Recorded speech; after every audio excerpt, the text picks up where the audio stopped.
Fee reimbursement బకాయిలు సకాలంలో చెల్లించాలని సీఎం రేవంత్ రెడ్డికి కేంద్ర మంత్రి బండి సంజయ్ లేఖ రాశారు.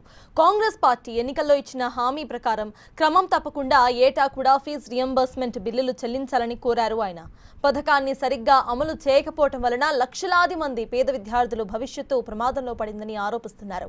బండి ఇంటర్మీడియట్, డిగ్రీ, ఇంజనీరింగ్, నర్సింగ్ సహా వేలాది కాలేజీలు పూర్తిగా సంక్షోభంలో కూరుకుపోయాయని లేఖలో రాసుకొచ్చారు.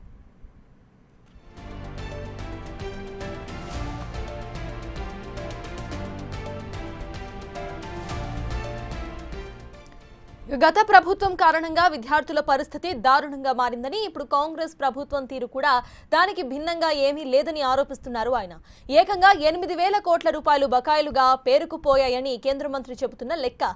ఫీజు రియంబర్స్మెంట్ బకాయిలు చెల్లించకపోవడంతో ప్రైవేటు కళాశాలల యాజమాన్యాలు దిక్కుతోచని పరిస్థితిలో పడిపోయాయని అంటున్నారు. దీంతో టీచింగ్, నాన్ టీచింగ్ స్టాఫ్స్ కు జీతాలు కూడా రావటం లేదని ఆరోపించారు. వీలైనంత త్వరగా ఫీజు రియంబర్స్మెంట్ బకాయిలు చెల్లించి విద్యార్థులను, విద్యార్థి సంస్థలను ఆదుకోవాలని కూడా కోరుతున్నారు.